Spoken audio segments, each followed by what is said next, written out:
વર્ણિવેશરમણીય દર્શનમ મંદહાસરુચિરાનનામ ભુજમ પૂજિતમ સુરુ નરોત્તમૈર્મુદા ધર્મનંદનમહં વિચિંતયે અસતોમાં ષડગમય તમસોમાં જ્યોતિર્ગમય મૃત્યુર્મા અમૃતમ ગમય.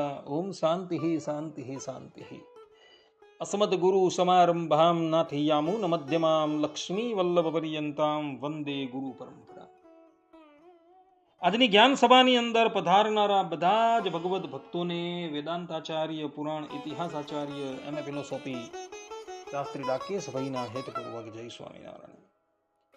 ભક્તો, આજની આ જ્ઞાન સભાની અંદર આપણે બધા અથર્વવેદ 20:65 માં આવતી સુક્તિ ગુરુ તતિ સ્વાદિયો મધુનશ્ય વોચત, આ સુક્તિ પર થોડી વાત શ્રવણ કરશું તો બધા જ શ્રોતાગણો ધ્યાનપૂર્વક આ પ્રવચન શ્રવણ કરે અને આત્મસાત કરી દે. તો અથર્વવેદ 20:65 માં વેદ ભગવાન કહે છે કે ગુરુ તતિ સ્વાદિયો મધુનશ્ય વોચત, અર્થાત કે ઘી જેવી લાભદાયક અને મધ જેવી મીઠી વાણી બોલો. આ પ્રમાણે વેદ ભગવાન અનાદિકાળથી મનુષ્યને મધુર વચનમાં ભાષણ કરવાની આજ્ઞા આપે છે, અર્થાત કે બોલવાની આજ્ઞા આપે છે. કહેવાનું તાત્પર્ય એ છે કે વાણી એ મનુષ્યને મળેલી સૌથી અમૂલ્ય ભેટ છે. જે પ્રમાણે ઘી શરીરને પોષણ આપે છે અને મધ જેમ સ્વાદમાં મીઠું હોય છે, તે જ પ્રમાણે મધુર અને હિતકારી વાણી સાંભળનારાના મનને શાંતિ અને આનંદ આપે છે. જે રીતે મધમાં ક્યારેય કડવાશ હોતી નથી અને શુદ્ધ ઘી હંમેશા સ્વાસ્થ્યવર્ધક હોય છે, તેવી જ રીતે આપણે બોલેલા શબ્દો એ પણ સત્ય, પ્રિય અને સામેવાળાનું કલ્યાણ કરનારા હોય છે. કારણ કે કડવા શબ્દો તલવારના ઘા કરતા પણ ઊંડા ઘા આપે છે. કદાચ તલવારના ઘા રૂજાઈ જાય, પરંતુ માનવ કોઈકને કડવી વાણી બોલે અને એના હૃદયની અંદર જે ઘા પડે એ ઘા ક્યારેય પણ રૂજાતા નથી. અને પેલી બાજુ જો મધુર વાણીની અંદર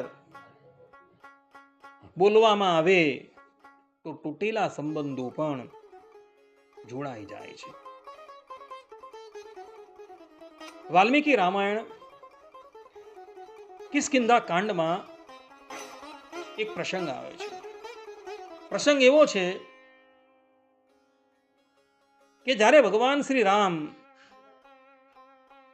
સુગ્રીવને મળવાને અર્થે ઋષ્યમુખ પર્વત પર આવે છે, ત્યારે સર્વપ્રથમ તો સુગ્રીવ ભગવાન શ્રી રામ અને લક્ષ્મણનો આંખે ટકનો વેશ જોઈને ભય પામી જાય છે અને એવો હનુમાનજીને કહે છે કે હનુમાનજી, તમે જઈને તપાસ કરી આવો કે આ બંને યુવકો કોણ છે.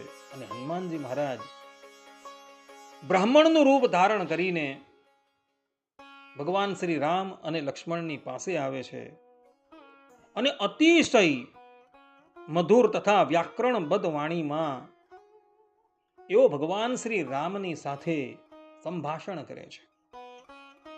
હનુમાનજી મહારાજને આ પ્રમાણે બોલતા જોઈ ભગવાન શ્રી રામ લક્ષ્મણજીને કહે છે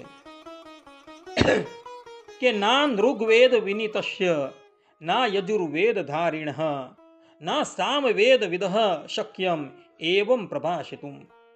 અર્થાત કે જેણે ઋગ્વેદનું શિક્ષણ નથી લીધું, જેણે યજુર્વેદને ધારણ નથી કર્યું અને જે સામવેદને નથી જાણતો, તે ક્યારેય આવી શુદ્ધ અને મીઠી વાણી બોલી શકતા નથી. આ પ્રમાણે ભગવાન શ્રી રામ કહે છે. અને પછી ભગવાન શ્રી રામ હનુમાનજીને પોતાનો પરિચય આપે છે. હનુમાનજી મહારાજ ભગવાન શ્રી રામ અને લક્ષ્મણને લઈને સુગ્રીવ પાસે આવે છે અને બંને જણની મૈત્રી કરાવી દે છે. આ પ્રમાણે હનુમાનજી મહારાજે મધુર વાણીમાં સંભાષણ કર્યું તો ભગવાન શ્રી રામ અને સુગ્રીવની મિત્રતા થઈ ગઈ અને ત્યારબાદ ભગવાન શ્રી રામે સુગ્રીવનું કાર્ય સંપાદન કર્યું અને સુગ્રીવે ભગવાન શ્રી રામનું કાર્ય સંપાદન કરેલું. ગોસ્વામી તુલસીદાસજી રામચરિત માનસની અંદર કહે છે કે તુલસી મીઠે બચન તે સુખ ઉપજત ચિહુ ઓર વશીકરણ એક મંત્ર હૈ તજી દે વચન કઠોર. અર્થાત કે મીઠી વાણીથી ચારેય તરફ સુખ ઉત્પન્ન થાય છે. આ કોઈને પણ પોતાના વશમાં કરવાનો સૌથી મોટો મંત્ર છે. તેથી મનુષ્યએ કઠોર વચનોનો ત્યાગ કરી દેવો જોઈએ. આ પ્રમાણે અહીં ગોસ્વામી તુલસીદાસજી મનુષ્ય માત્રને ઉપદેશ આપતા કહે છે કે માનવે હંમેશા મીઠી વાણીમાં જ સંભાષણ કરવું જોઈએ અને કઠોર વચન ત્યાગી દેવા જોઈએ. શુક્રાચાર્યજી શુક્ર નીતિમાં કહે છે કે સત્યમ બ્રુયાત પ્રિયમ બ્રુયાત ન બ્રુયાત સત્યમ અપ્રિયમ પ્રિયમ ચ ના નૃતમ બ્રુયાત એષ ધર્મ સનાતન. અર્થાત કે સત્ય બોલવું જોઈએ, પ્રિય એટલે કે મીઠું બોલવું જોઈએ, પરંતુ અપ્રિય હોય તેવું સત્ય પણ ન બોલવું જોઈએ.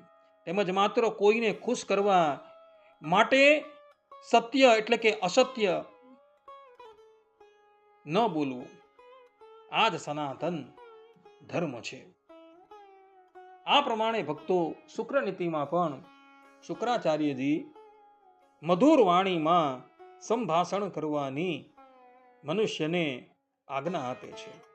તંત્ર ગ્રંથની અંદર તંત્ર ગ્રંથના રચયિતાઓ કહે છે કે યદ્યદ વદતિ તત્સર્વમ શ્રીમદ વાગ ભવ સન્નિધૌ હૃદયે શારદા યસ્ય તસ્ય વાગ મધુરા ભવેત. અર્થાત કે જેના હૃદયમાં માં શારદા એટલે કે સરસ્વતીનો વાસ હોય અને જેની વાણીમાં પવિત્રતા હોય તેના બોલેલા શબ્દ મધ જેવા મીઠા અને અન્યનું કલ્યાણ કરનારા સિદ્ધ બની જાય છે. જેના હૃદયની અંદર માતા સરસ્વતી હોય ને તે જ લોકો મધુર વાણીમાં સંભાષણ કરી શકે છે, પરંતુ બીજા નહીં. માટે માનવે હંમેશા મધુર વાણીની અંદર જ બોલવું જોઈએ. અરે મધુર વાણીમાં બોલવાથી અતિશય ક્રોધી પણ પોતાના ક્રોધનો ત્યાગ કરીને બોલનારાના વચન અનુસાર કાર્ય કરવાને અર્થે તત્પર થઈ જાય છે. આ સંબંધમાં શ્રીમદ ભાગવતના 10મ સ્કંદમાં આવતા વસુદેવ અને કંસના પ્રસંગને અવલોકન કરવા યોગ્ય છે, કે જે અવલોકન કરવાથી આપણે સ્પષ્ટપણે વિદિત થશે કે મધુર ભાષામાં મધુર વાણીમાં બોલવાથી અતિશય ક્રૂર અને ઘાતકી વ્યક્તિ પણ મીણ જેવો નરમ થઈ જાય છે.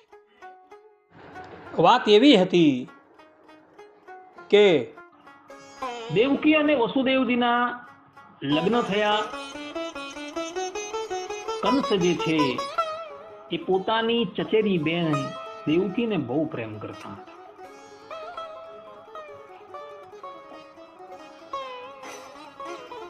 લગ્નની જ્યારે વિદાય થતી હતી અને દેવકી અને વસુદેવ જે રથની અંદર બિરાજમાન થઈને પોતાના ઘરે જતા હતા ત્યારે કંસે રથ હાંકનારા સારથીને એના સ્થાન પરથી ઉઠાવી દીધો અને પોતે પોતાના હાથની અંદર ગોળાની રાખ જે છે એ ધારણ કરી દીધી. ભક્તો, સારથીપણું કરવું એ બહુ ન્યૂનપણું છે, પરંતુ કંસ જે છે એ આ કાર્ય કરવા માટે પણ તૈયાર થયો છે. પરંતુ દુષ્ટ વ્યક્તિ જે છે ને એના સ્વભાવની અંદર વિપરીતતા જોવા મળે છે. થોડો સમય એ પ્રસન્ન હોય અને થોડા સમયની અંદર એ અપ્રસન્ન પણ થઈ જાય. દેવકીજી અને વસુદેવજીને એ ઘરે વળાવવા જતો હતો, ત્યાં જ માર્ગની અંદર આકાશવાણી થઈ, રે દુષ્ટ કંસ, તું જે દેવકીને વળાવવા માટે જાય છે એ જ દેવકીનો અષ્ટમ ગર્ભ જે છે એ તારી મૃત્યુનું કારણ બનશે.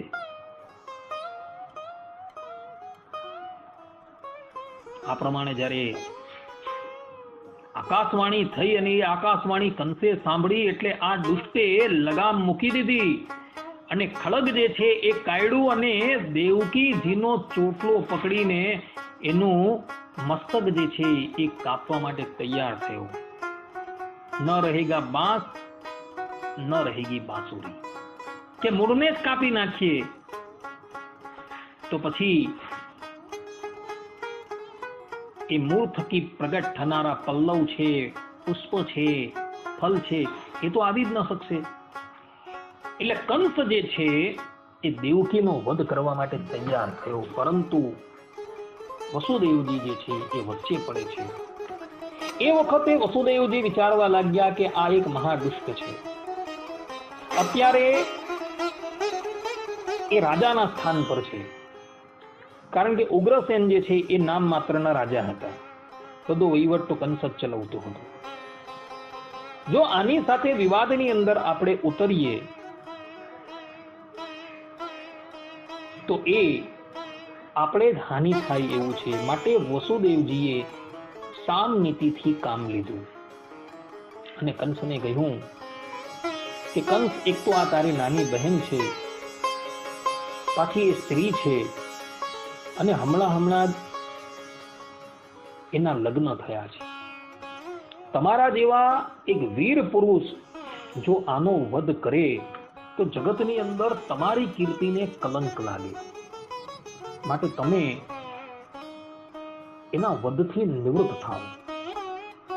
ભક્તો, ધર્મશાસ્ત્રની અંદર કહ્યું છે કે બ્રાહ્મણ અને સ્ત્રી ગમે એટલા વાંકની અંદર આવે ને છતાં પણ એને ક્યારેય પણ મૃત્યુ દંડ ન આપવો, એવા ધર્મશાસ્ત્રના વચન છે. કોઈ એમ કહે કે ભગવાન શ્રી રામે તાડકાને શા માટે મારી? તો પછી જો સ્ત્રી અવધ્ય છે તો ભગવાન શ્રી રામે તાડકાને શા માટે મારી? તો એને કહેવાનું કે તાડકા જે છે એ આતતાયી હતી. કેટલાય ઋષિ મુનિનું એ ભક્ષણ કરી ચૂકેલી હતી અને શ્રી રામે એનું કોઈ અનિષ્ટ કરેલું હતું નહીં, છતાં પણ શ્રી રામને જ્યારે એને જોયા એટલે રામની ઉપર એ પ્રહાર કરવા માટે તૈયાર થઈ છે. અને એટલે માટે ગુરુની આજ્ઞાથી, વિશ્વામિત્રની આજ્ઞાથી શ્રી રામે તાડકાનો વધ કરેલો હતો. જ્યારે અહીં દેવકી આતતાયી નથી, એના હૃદયની અંદર પોતાના ભ્રાતા કંસ વિશે ભારોભાર પ્રેમ છે, પરંતુ એક આકાશવાણીની વાત સાંભળી કંસ જ્યારે એને મારવા માટે તૈયાર થયો ત્યારે વસુદેવજીએ એને અટકાવ્યા. સામ નીતિથી વસુદેવજીએ એમને એ કાર્ય કરતા અટકાવ્યા. પરંતુ કંસ જે છે એ એટલો બધો દુષ્ટ હતો કે વસુદેવજીની વાત માનવા માટે તૈયાર હતા. અંતે વસુદેવજીએ એમ કહ્યું કે ભોજરાજ, તમને દેવકી થકી તો કોઈ ભય છે નહીં, એમની સંતાન થકી તમને ભય છે. માટે હું તમારી સાથે વચનબદ્ધ થાઉં છું. આ દેવકી થકી જેટલા પણ પુત્રો પ્રગટ થશે એ બધા જ પુત્રો જે છે એ હું લાવીને તમને અર્પણ કરી દઈશ. વસુદેવજી મનોમન વિચારવા લાગ્યા કે કંસની સાથે હું આ કરાર કરું એ આમ જોવા જાય તો અયોગ્ય છે, પરંતુ અત્યારે કેમે કરીને આ કાળ જે છે એ વ્યતીત થઈ જવો જોઈએ. આ દુષ્ટને દેવકીની હત્યા કરતા આપણે રોકવાનો છે. કદાચ એની મતિ પછાડથી સુધરી જાય, કદાચ મારા પુત્રો પ્રગટ થઈને એનો જ વધ કરી દે, એવું પણ થઈ શકે છે. અથવા કંસ જે છે એ જ કદાચ આપોઆપ મૃત્યુ પામી જાય. એ બધી વાતને વિચાર કરીને વસુદેવજીએ કંસને આ વાત કહી હતી. કંસને વસુદેવજીની સત્યનિષ્ઠાની ઉપર વિશ્વાસ હતો. જુઓ ભક્તો, વસુદેવજી કેટલા સદગુણી છે કે કંસ જેવો દુરાત્મા વ્યક્તિ જે છે એ પણ એમની સત્યવાદ જે છે, એના જે વચન જે છે એનો વિશ્વાસ કરે છે. ત્યારબાદ કંસ જે છે એ દેવકી અને વસુદેવને છોડી દે છે અને દેવકી અને વસુદેવ તે પછી પોતાના ઘરે આવે છે. આ પ્રમાણે વસુદેવજીએ મધુર વાણીમાં કંસને સમજાવ્યો તો કંસે પોતાના ક્રોધનો ત્યાગ કરી દીધો અને દેવકી અને વસુદેવને જતા કરેલા હતા. માટે ભક્તો, મધુર વાણીમાં સંભાષણ કરવાથી શત્રુ જે છે એ શત્રુ પણ પોતાના ક્રોધનો ત્યાગ કરીને શાંત થઈ જાય છે. આવો જ એક બીજો પ્રસંગ આજ શ્રીમદ ભાગવતના 10મ સ્કંદના ઉત્તરાર્ધના 88મા અધ્યાયમાં આવે છે, જ્યાં વૃકાસુર નામનો દૈત્ય ભગવાન શંકરને મોતને ઘાટ ઉતારવા માટે તૈયાર થયો હતો અને ભગવાન શંકર એનાથી બચવા ત્રિલોકીમાં ભાગતા ભાગતા વૈકુંઠ લોકમાં ગયા હતા. અને ત્યારબાદ વૈકુંઠ લોકના અધિપતિ શ્રીમદ નારાયણ ભગવાને બટુક વેશ ધારણ કરી વૃકાસુરને પોતાની વાણી દ્વારા એવો તો મોહિત કર્યો કે વૃકાસુર પોતે જ પોતાના હાથે કાળના મુખમાં જતો રહ્યો હતો. વાત એવી હતી, શ્રીમદ ભાગવતના 10મ સ્કંદના 88મા અધ્યાયમાં બ્રહ્મવૈવર્ત પુરાણના કૃષ્ણ જન્મ ખંડમાં તથા ગર્ગ સંહિતામાં કથા આવે છે. અસુર શકુનીનો પુત્ર વૃકાસુર એક દિવસ દેવર્ષિ નારદને પૂછે છે કે જગતની અંદર જે 3 પ્રધાન દેવ છે એ 3 પ્રધાન દેવમાંથી શીઘ્રાતિ શીઘ્ર પ્રસન્ન થઈ જાય એવા કયા દેવ છે? વૃકની વાત સાંભળી દેવર્ષિ નારદ કહે છે કે હે વૃક, તું ભગવાન શંકરની આરાધના કર. ભગવાન શંકરની આરાધના કરવાથી એ શીઘ્રાતિ શીઘ્ર તારા પર પ્રસન્ન થઈ જશે. ભગવાન શંકર પોતાની થોડી આરાધનાથી શીઘ્ર પ્રસન્ન થાય છે અને અલ્પ અપરાધથી એ શીઘ્ર ક્રોધિત પણ થઈ જાય છે. આ વાદ જે છે એ શ્રીમદ ભાગવતના 10મ સ્કંદના 88મા અધ્યાયના 15મા શ્લોકની અંદર લખ્યું. નારદજીનો ઉપદેશ સાંભળી આ વૃકાસુર જે છે એ કેદાર ક્ષેત્રની અંદર આવે છે અને અગ્નિને ભગવાન શંકરનું મુખ માનીને પોતાના શરીરનું માંસ કાપી કાપી તેમાં હોમવા લાગે છે. આ પ્રમાણે 6 દિવસ સુધી ઉપાસના કરવા છતાં જ્યારે ભગવાન શંકર તેને દર્શન આપતા નથી ત્યારે એ અત્યંત દુઃખિત થાય છે અને 7મા દિવસે કેદાર તીર્થની અંદર સ્નાન કરીને આ વૃકાસુર જ્યાં પોતાનું મસ્તક કાપી અગ્નિમાં હોમવા માટે તૈયાર થાય છે ત્યાં જ ભગવાન શંકર આવીને એનો હાથ પકડી લે છે અને વૃકાસુરને કહે છે, હે વૃકાસુર, હું તારી આરાધનાથી અત્યંત પ્રસન્ન થયો છું, માટે તારા મનની અંદર જે વરદાન માગવાની ઈચ્છા થાય તે વરદાન તું માગ.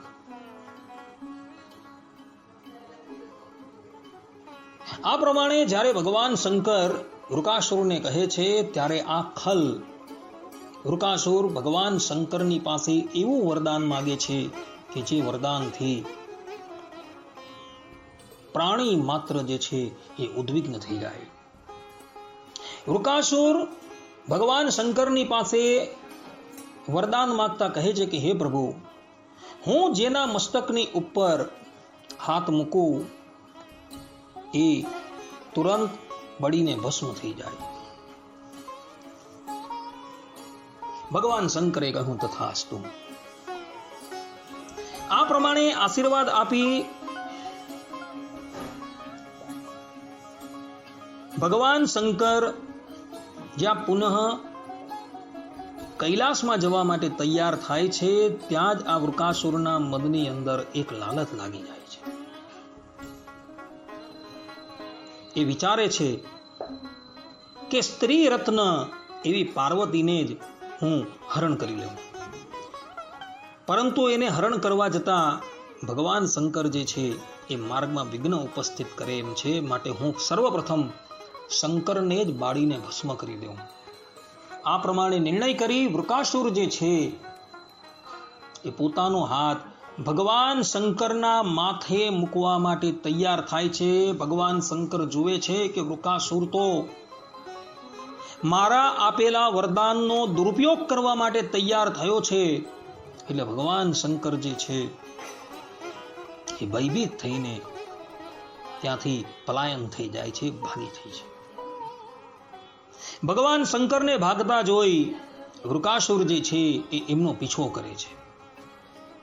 ભગવાન શંકર પૃથ્વી સ્વર્ગ દિશાઓના અંત સુધી દોડ્યા, પરંતુ વૃકાસુરે એનો પીછો છોડ્યો નહીં. અંતે ભગવાન શંકર જે છે એ માયાના અંધકારથી પરમ પ્રકાશમય વૈકુંઠ લોકની અંદર જાય છે, કે જે વૈકુંઠ લોકની અંદર ભગવાન શ્રીમદ નારાયણ અખંડ બિરાજમાન છે, અને જેઓ સંન્યાસીઓની પરમ ગતિ છે.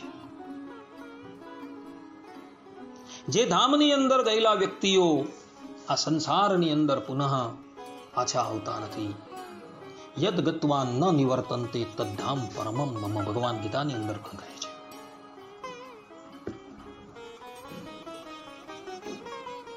ભગવાન શંકર પોતાનું સંકટ ટાળવા માટે વિભિન્ન દેવતાઓની પાસે જાય છે, પરંતુ દેવતાઓ જુએ છે કે ભગવાન શંકર જેવા શંકર આજે વિવશ થઈ ગયા છે, તો આપણે શું કરીએ? એટલે એ લોકો બધા મૌન થઈ જાય છે. ભગવાન શંકરની કોઈ મદદ કરવા તૈયાર થતું નથી.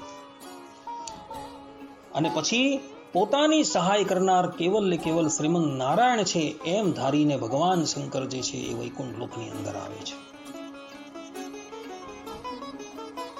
ભક્ત ભયહારી ભગવાન શ્રીમદ નારાયણે જોયું કે ભગવાન શંકર જે છે એ મોટા સંકટમાં પડેલા છે, ત્યારે તેઓ ભગવાન શંકરનું કષ્ટ હરવા માટે પોતાની યોગ માયાથી બ્રહ્મચારીનું રૂપ લઈને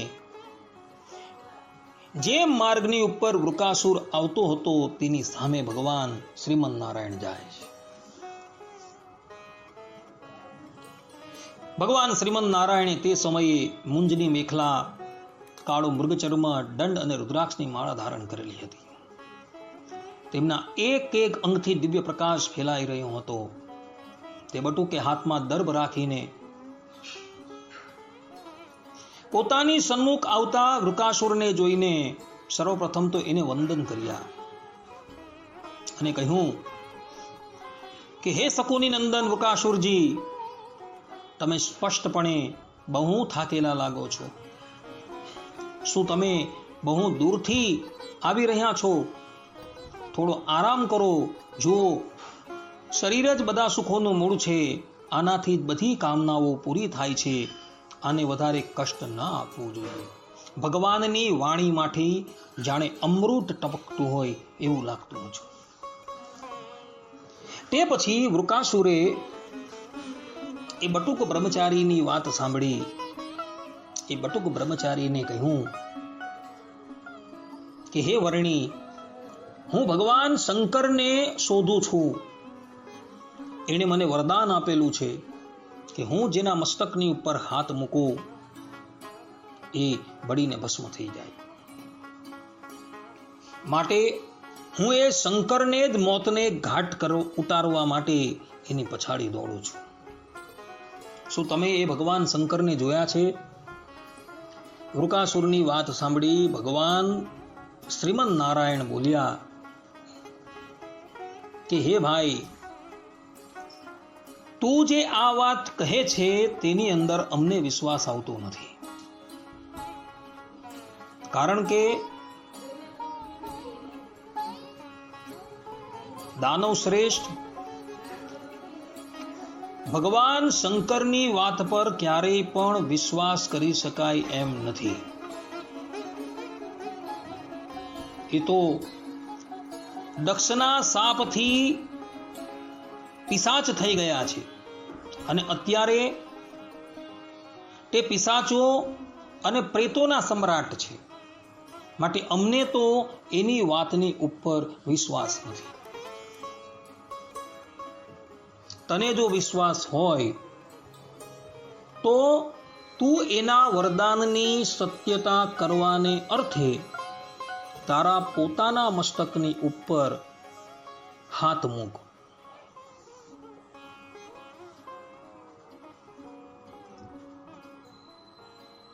આ પ્રમાણે ભગવાન શ્રીમન નારાયણ પોતાની વાગજાળની અંદર વૃકાસુરને એવો તો ફસાવી દે છે જેથી કરીને વૃકાસુર જે છે એ પોતાનો જ હાથ પોતાના મસ્તકની ઉપર મૂકવા તૈયાર થઈ જાય છે.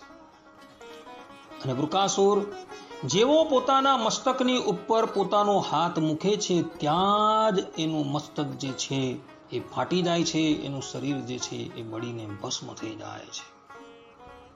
તે જ સમયે આકાશમાંથી દેવતાઓ જય જય નમો નમઃ સાધુ સાધુના ઘોષ કરવા લાગ્યા. કારણ કે પાપી વૃકાસુરના મૃત્યુથી દેવતાઓ, ઋષિઓ, પિતૃઓ અને ગંધર્વો જે છે અત્યંત પ્રસન્ન થઈ ગયા અને એ લોકો પ્રસન્ન થઈને ભગવાનને સાધુવાદ આપવા લાગ્યા. કારણ કે આ વૃકાસુર માનવ સૃષ્ટિ, દેવ સૃષ્ટિ તથા દૈત્ય સૃષ્ટિ ઇત્યાદિક માટે કંટકરૂપ હતું.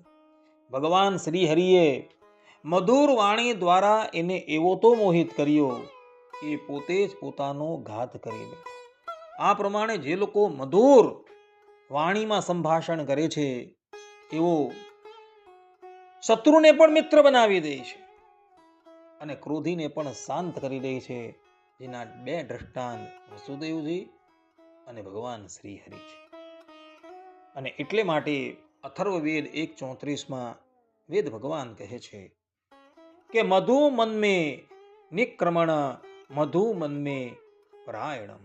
અર્થાત કે આવતા અને જતા મધુરતા વર્ષાવો. આ પ્રમાણેની આજ્ઞા વેદ ભગવાન મનુષ્ય માત્રને આપે છે. તૈતરીય ઉપનિષદની અંદર પણ વેદ ભગવાન કહે છે કે જીહ્વા મે મધુમત્તમા, અર્થાત કે મારી જીભ મીઠી વાણી બોલે. ભક્તો, વાણીથી ક્યારેય પણ દરિદ્ર રહેતા નહીં. આ સિદ્ધાંત વાત છે.